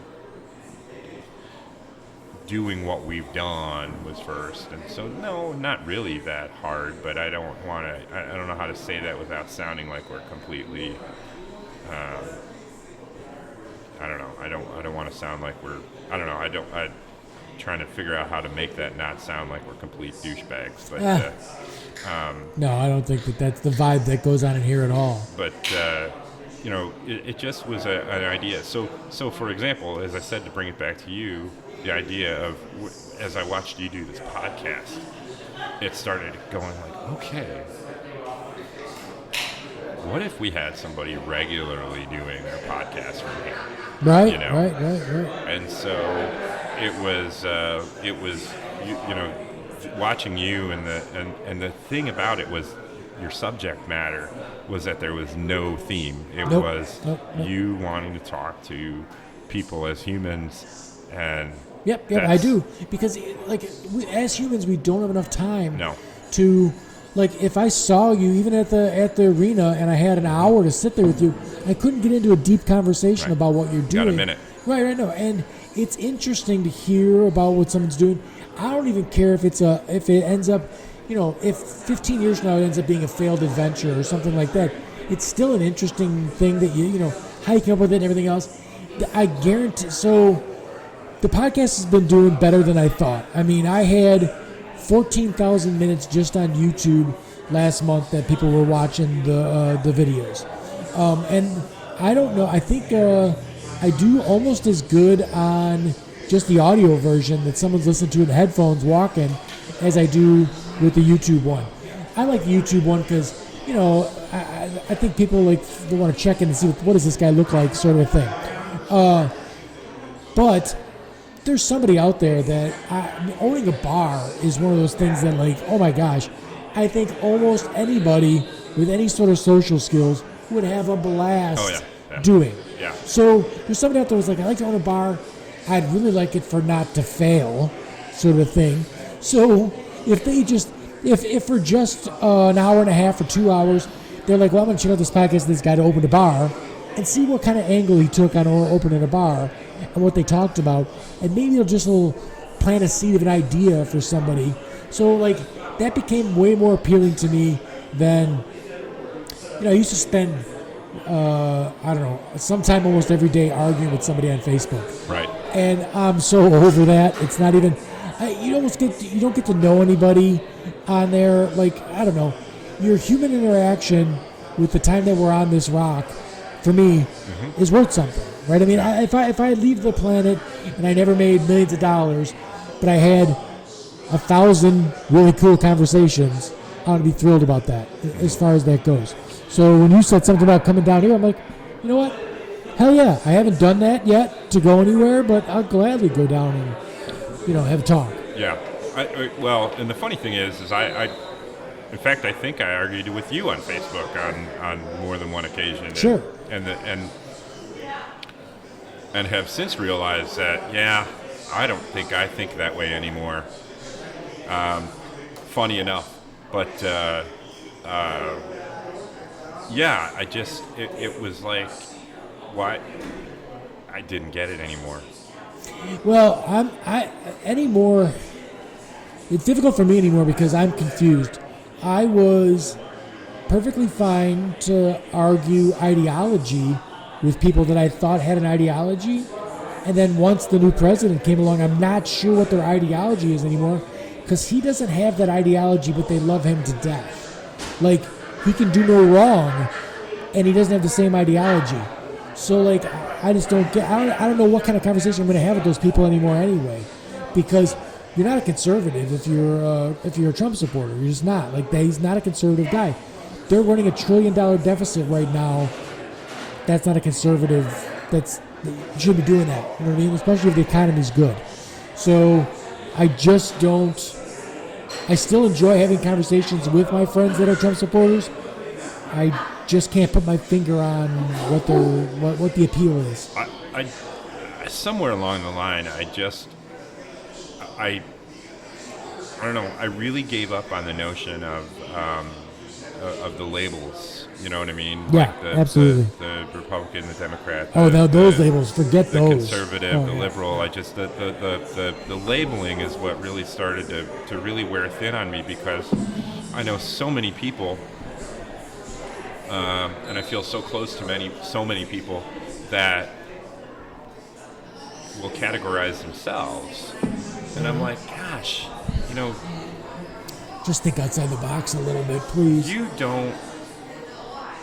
don't act the way that you speak. Like, yes, for sure. The way you act is so much better than the verbiage. Sure. Like, all these people come together and we do so many great things, and then they go home and then they're so divisive in their own homes. You know what I mean? Like they pick a equate side. it to being in your car. You know, like I've given this metaphor before. If you're in your car and a guy cuts you off, you'll flip him off, call him cocksucker. You'll do all that stuff. But if you were in the grocery store and a guy cut you off, you wouldn't do the same thing, right? Right. That would be awesome, though. That would be awesome. I would just want to pull the move where I'm in my car and some guy's driving like an asshole. I always pull up next to him and take a look at him to see what they look like. But to pull up my grocery cart and be like, what the fuck are you looking like? You know, you look like this asshole. Right. So no one does that. Besides that, like, I don't know, you'll find that, like, someone who has the exact opposite ideology as me, I can get along with them great in person. It seems like on social media it just devolves into nothing. I would spend more time if somebody wanted to talk about something. I did a gun podcast, and it was the only podcast I've ever had a thumbs down on, because the woman that came on there, she was terrific. She was a sport just for coming on, knowing where my position was going to be on some of this stuff to begin with.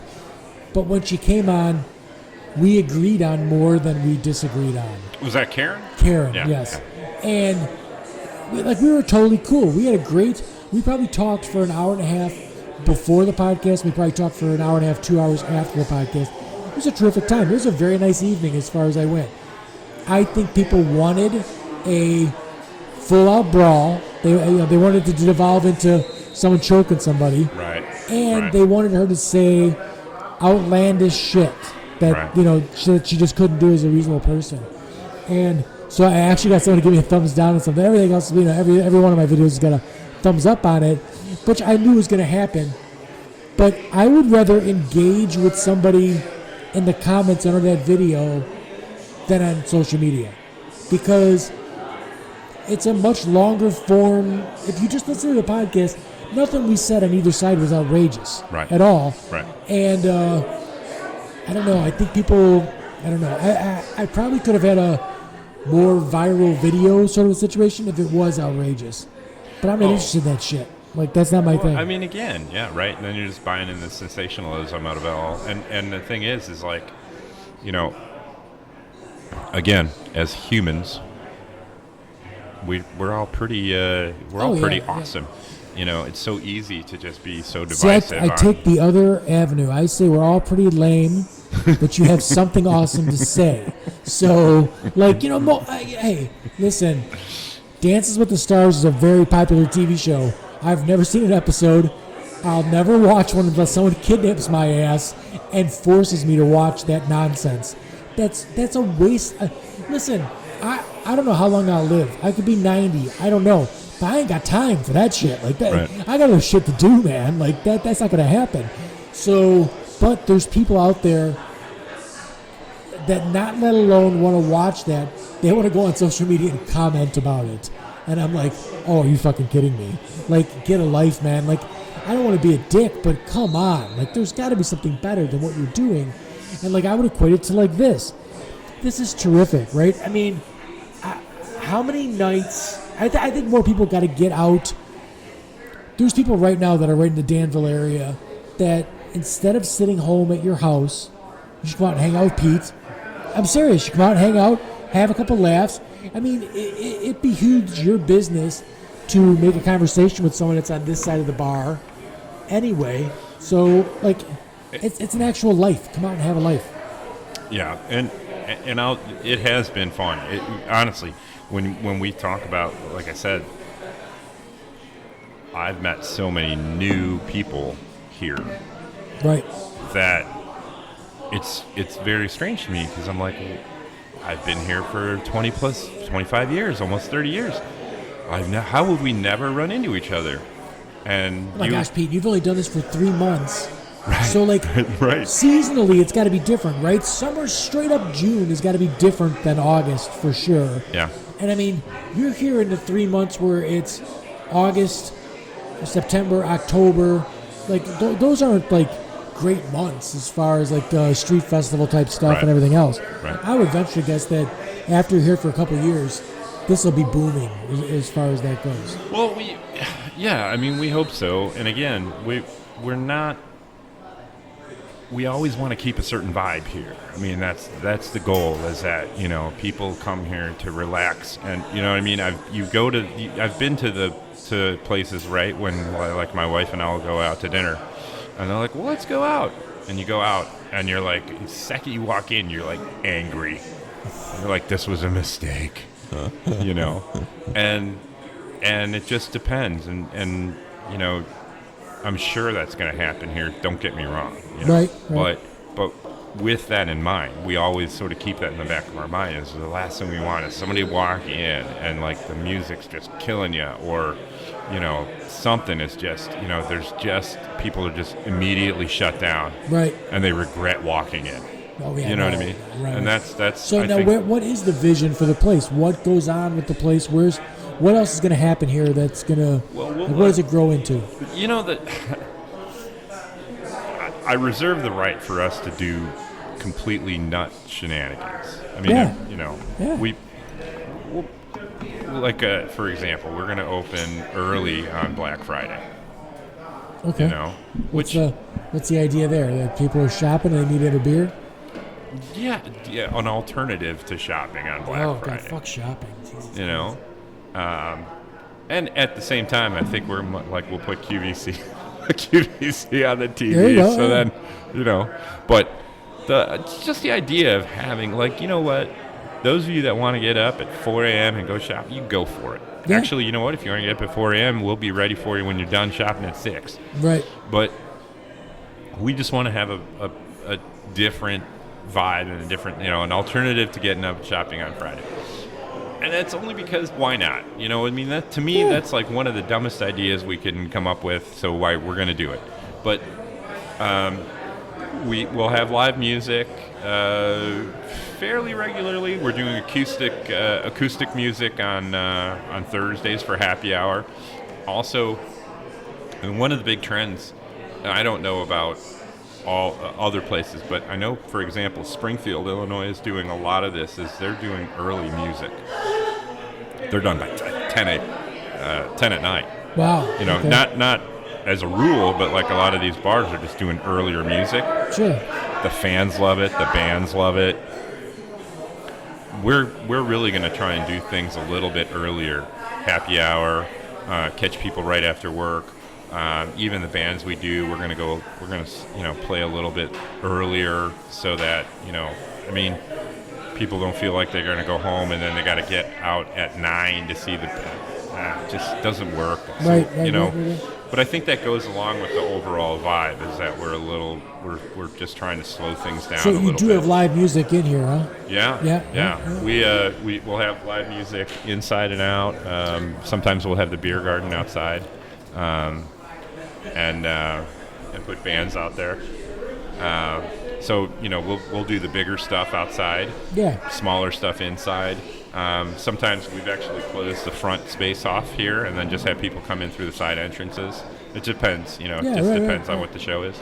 So yeah, we'll do some live music. We've got Indiana State sending a jazz band over next Friday for happy hour because I'll tell you what. And that was their idea, by the way. I didn't call them.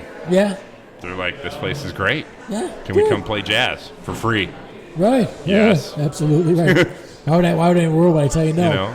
Now, I've been doing the podcast. I've had 3 guys on that are in band, or in like different, some different projects that they're in and stuff like that.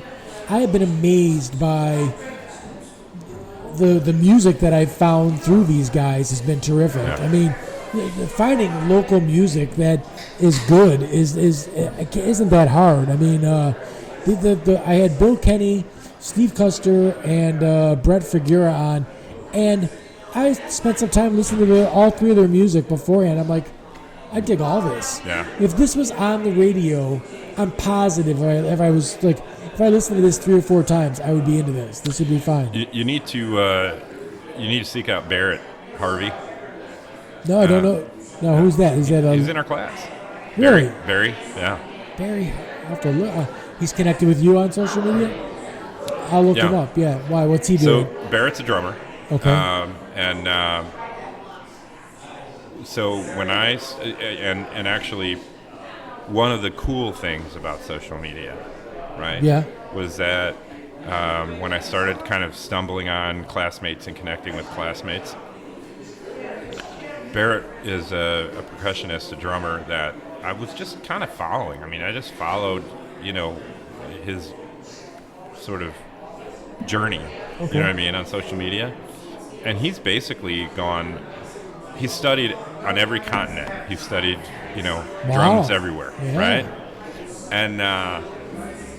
And so when, I think 9 years ago or so, when I first started our rock and roll camp for kids,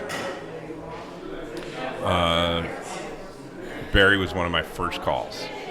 And we hadn't talked in 20 years. Well, I got to find him. And I want to talk to anyone who's just been on 5 continents. Oh, my God. His stories are amazing.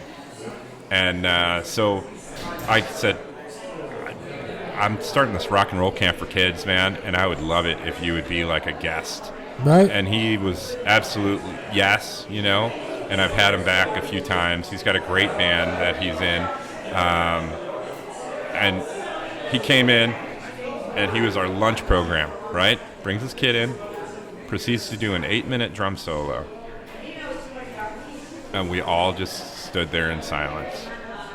And when it was all said and done, we were just all floored. Mouths were hitting the floor. Hit the floor, yeah. Oh, my God. Just an amazing guy. And really just stories he could tell you of his travels. Sure, yeah. Just awesome and talented. Steve has actually been... Steve Custer's been one of our favorite instructors to bring down. So I actually started bringing him into our camp as well, and he's been a favorite of ours to come down. That's through it all, we've all sort of learned off each other on music and what have you. I'm never at a loss for like meeting new musicians and trying to kind of learn some new stuff. The Steve Custer podcast I had. Oh my God! I felt like I had a blast on that podcast just because all the punk stuff I haven't talked about in forever. Dude, yes. But I felt like kind of selfish in that podcast because I'm like, I'm having a great time talking about this like punk stuff from like our youth, but I'm thinking like most of the people that are going to like look at this aren't going to have that great of a time because they weren't into it. But I'm not sure if I would almost tell people, go back and listen to that podcast because some stuff that you don't think is punk is punk. It's punk, right. Right. And you may totally dig what we're talking about, but you would think that punk's not. I was explaining to my sons, like what punk is. And I'm like, so there's punk music, and then there's things that are just punk rock. And I was telling my one boy on the way down that, like, Bob Dylan, totally punk rock. Yeah. He would do one thing until they tried to put him in a box, and then he would plug in his electric guitar and be like, now I'm going to do this. And the people that loved him before were upset at him. But he's like, you're never going to capture me in this one spot. I'm going to break every fucking rule that I can break, and that's punk rock. So, yeah, Steve was terrific to talk to. Bill Kenny was terrific to talk to. Even Brett was great. And I mean, all three of those guys, I don't know them.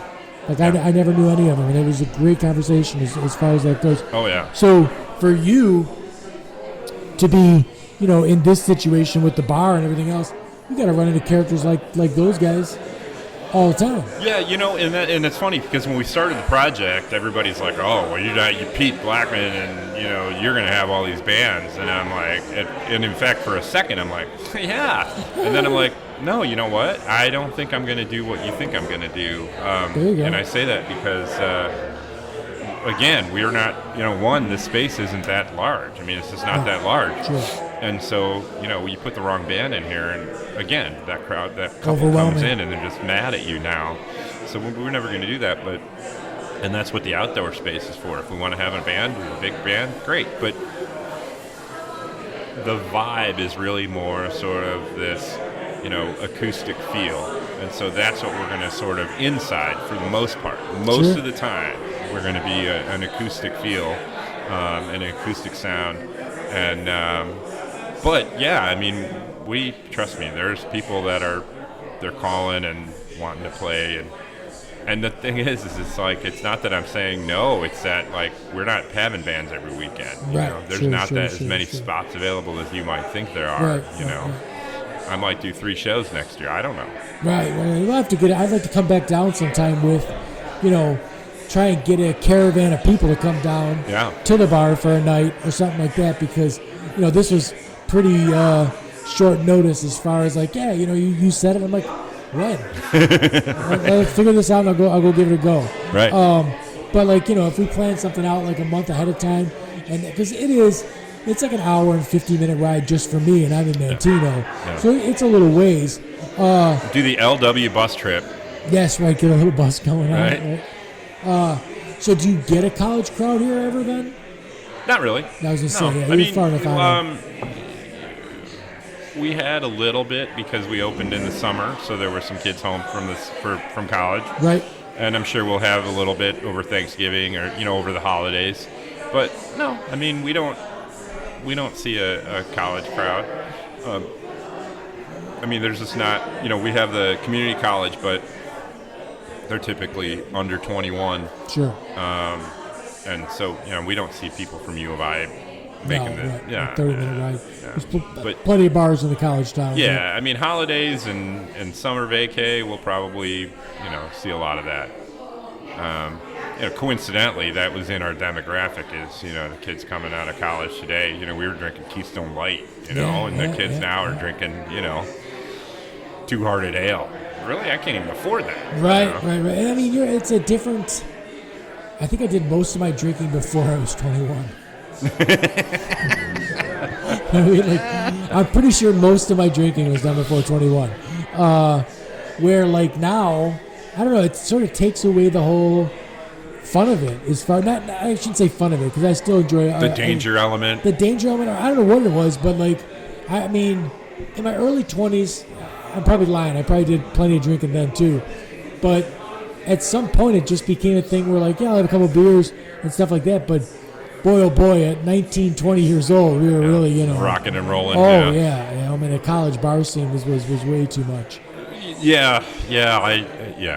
Now, is there a need for a bouncer in a bar like this? Do you ever get anyone that's a little out of hand?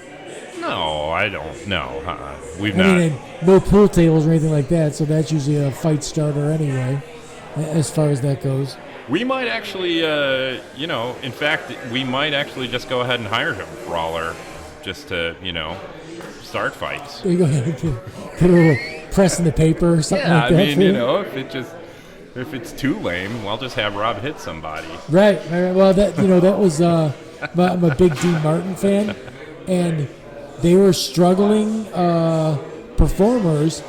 He was a boxer. They would put on fights that they would sell tickets for in their apartment and have boxing matches. Yes. So like if you ever, I don't know, if you ever look at any Dean Martin stuff, if you ever look at Dean Martin, his fingers are kind of like busted up and all over the place. Yeah. It's from bare knuckle fighting in his apartment. No kidding. Trying to make a little extra dough. So it drew a crowd as far as that goes. I'm sure it would. I guarantee if you said we're going to have a fight in the back of the bar, there'd be 50 people that would pile in there just to see who beat somebody up. Yeah. As far as it goes. Oh, that's good. Not that that's an avenue, right? I'll keep that in mind. It's just, again, it's the crowd that this is a place to come and slow down. It's just a place to come and slow down. Sure. I think it's nice, man. I like it. I enjoyed the invite to come down and everything else. It's a nice space. Whose idea was all the shiplap? So our two partners, Anthony and Jay. So Robbie did the HVAC, obviously. Our other partner, Michael Jorgensen, he did the electrical. And Anthony Barlow. If you ever want a nut job interview. Yeah. Okay. Anthony Barlow is one of our partners here. He's is this him right here? This is Ian. This is our one of our bartenders. Yeah, he looks interesting. He's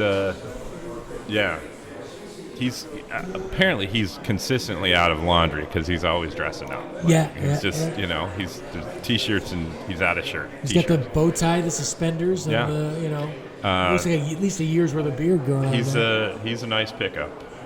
He's been a great bartender for us, so we've actually been very lucky in our staff, period. But so Anthony Barlow, if you ever want a great interview, Anthony Barlow, I met him. He called me up. He's known as the British Bulldog. He was a Red Bull-sponsored motorcycle racer, okay? Calls me up, British accent, so I immediately don't trust him, and wants to do the ice races at the arena. That's a weird... Motorcycle ice races. Why is your reaction not to trust a guy with a British accent? Because women take their pants off for a guy that's got the British accent every single time they hear it. I could just tell, like, this guy, there's something going on here. He's not charming me, Right. So calls me and he wants to do the motorcycle ice races at the arena. And at first I was kind of hesitant. We'd actually had a company that we were working with. And I called them and I said, "Hey, are you guys scheduling a date with us?" "Nope, we're taking a year off." Okay. So I called Anthony back and I said, "Okay, fine, I'll bite. Let's go. We'll do this." Yeah. So Anthony comes in, does the ice races with us, and that's been almost a decade now. We've never looked back, and it's a great event. But he runs Extreme International Ice Racing, and he's a complete lunatic, and he's awesome, and he would be a great interview. So you might have to I don't know if you clearly don't have a censor button, but you might need one. But I don't give a shit what he says, but. But he and then Jay. You're talking about the guy who lays the bike down and then he's got the metal studs in the wheels. He's got the studs on the bike. Right. There's no brakes on it. It goes 0-60 in 3 seconds or something. And so Anthony, who actually runs that, and then a very good friend of his, Jay Maloney, who is one of the top-rated racers in that circuit. Those two guys, we became fast friends, and those two guys became partners in this endeavor. And they did, like I said, the build-out part, the actual walls and the, what have you. So it was them that decided to do this, and I remember them showing up with a trailer full of pallet wood, and I said, "Oh, we are screwed. This is gonna suck." And they started putting it up, and I'm like, this looks cool as hell. And yeah, they did a great job. So everything that they did, they really did a bang up job on the final touches on the Sure. build out. And yeah, it was them. So now that guy's local then. No, so Jay, and this is the thing. Rob and I are here in Danville. Anthony Barlow is our one of the partners. He lives in St. Louis, just outside of St. Louis, Missouri. Okay, yeah. Jay Maloney, who's also affiliated with the ice races, he lives in New Jersey. And then Michael Jorgensen is actually a local guy, but has recently moved to Carmel, Indiana. So Rob and I are holding down the fort while the other three guys are, kind of doing their own thing. Right. And but they come through, like whenever they're through, they stop in, and Anthony's like a kid in the candy store because he's really, everybody's very proud of what they've accomplished with this, you know what I mean? And again, this is like, Rob and I and Jay and Michael, and we're really, seriously, we're showing off. We're very, very proud of what we got done, and especially with the way we got it done and what have you. And so, Anthony, there's a guy that does 10 race circuit all over the country, and he comes to Danville, and he's like, this is great. I got to figure out when he's near me so I can get him to come on the podcast. I'll tell you what, man, you would, that would be an interesting one. I always like an interesting story, and then if the guys, I like to interview anybody who's, like you said, this is something you're showing off. You're super proud of what you've done. Anybody who's in a business where you really enjoy, I don't care what it is, to be honest with you. Even if it's not a business. I had Tim Wills on with he's a amateur railroad historian guy. He's got books and books and books on the railroad. He loves that stuff, man. I had a fine time talking with Tim about the railroad. We had no problem at all talking about that because he was a wealth of knowledge. He was getting it out there as far as it goes. If you're not someone that's into the railroad, fine. But it was an hour and a 45-minute podcast that, you could learn something about the railroad as far as that guy went. So it's all about the passion, right? You find a good interview because they're passionate about what they do. Yes. And somebody that's passionate about what they do, it's almost like they can't wait. A couple of interviews, I forgot to tell you about this or this or this. And I'm like, dude, come back. This is it's not a TV show. No one's paying me for this. It's just, for a good time. So, just come back and talk again. Shit, I would come back down here. I'd like to get some people to come down for an evening down here too. And if you know anybody, send them my way. But we're an hour and almost 50 minutes in, man. It was a good talk. I appreciate it. What do you got coming up? What should somebody, if somebody's in the Danville area, why should they stop by? Well, again, we're always we honestly feel like the tap handles, for example, just the 20 tap handles and what's in the cooler, everything, we feel like every day is an adventure in that regard. So, if you come here on a Tuesday, we'll be different by Friday in terms of selections. Right. And so that's always a big thing for us. But the next event that we're having is next Friday with the jazz band from Indiana State. And then we've got some friends of mine coming in, I think on the 15th of November, whatever that Friday is. We've got music every Thursday, like I said, but a band called The Freakness, some local fellas, great band. They're coming in on a Friday night. What kind of music is The Freakness? They do everything. It's a trio, and they do a lot of R&B. They do a lot of everything from Prince to Boogie Shoes to nice. Just you name it. They're all over the board. That's damn good bar music right there.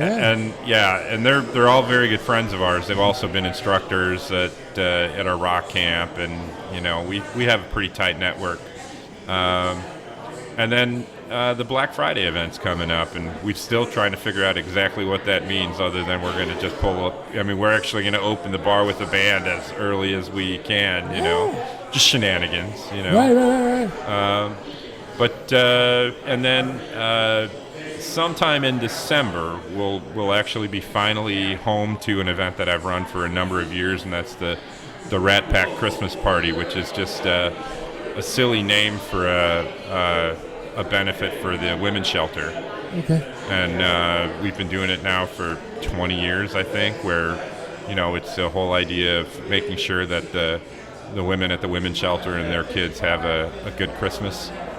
And I live in this world now where I'm like talking to people out that are, they got successful businesses, they're happy with what they do, and then to think about like someone that's in a situation that they're, oh my God, hiding from some dude in a shelter with the kid. Like, thank God there's people out there like you that are doing something to help that situation out, because that's rough.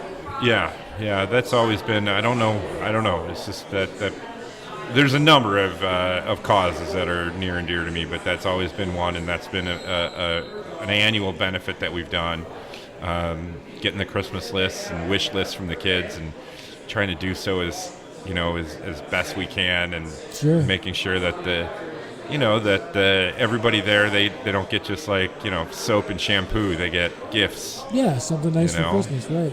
So it's a big deal for kids. That's for sure. I mean, kids are happy with a lot of like little things, but not having Christmas will be pretty rough. It's for you and I, and maybe I don't know. It's difficult to think that people don't have a Christmas. Absolutely. I mean, sure. It's heartbreaking to think that. Damn lucky my entire life as far as all that goes. Even through the injury stuff, like, my kids have never seen a Christmas that there wasn't Christmas. Like, I've always made sure there was Christmas. But, well, cool, man. I appreciate the invite. I've enjoyed the beers that you gave me. I appreciate it. A sip of that one out of that sniffer there, but yeah. Otherwise, it was a nice time. I'd do it again for sure. Well, I can't wait. And like I said, I honestly, I will say this, and I'll say this just because I have said this so many times, in that my classmates from Lincoln Way, I can't explain it, but my classmates from Lincoln Way seem to be some of the nearest and dearest to my heart. Really? Yeah. And I mean, you have those different circles, right? I mean, you've got your career circle of friends, and you've got your college circle of friends, and but connecting and catching up with the classmates at Lincoln Way seems to be so impactful to me, and I never get tired of running into people from high school. Never. Oh no, me neither. So. I went to the 30-year reunion, and it was fun. The only problem with the reunions are, honestly, it's the music. I love to have music on. I'm a guy that's got music on all the time. But when I haven't seen someone in 20 years, and then I've got to talk over, Duran Duran, because they're playing 80s music there. I'm like, hey, if I could just have about 4 hours of time to bullshit with these people instead of trying to talk over music, that would have been terrific. Interesting. I mean, that's funny that you say that, and I see that now. I totally can see that. Yeah. Right. And I mean, I maybe someone that wants to have conversations, all the time, I look at it differently, but there's a lot of times I've left a bar because I'm like, hey, I can't talk to you here. Let's get out of here and we'll go talk. You know what I mean? You just made my point. Right, absolutely. Right. Yeah. So, yeah. But anyways, if you're a friend of Pete's or a friend of mine or something like that, and you haven't subscribed to the YouTube channel or rated me on iTunes or something like that, please do, because it's pretty much what keeps me looking at the situation. If it's growing, I'm happy about it. So, subscribe. It doesn't cost anything. It's not a commitment to anything. It's just more conversations like this. And like I said, this is episode 30. There's 29 before this that I'm proud of all of them. So thanks, Pete. Thank you very much. I appreciate it. Thanks, man. Thank you.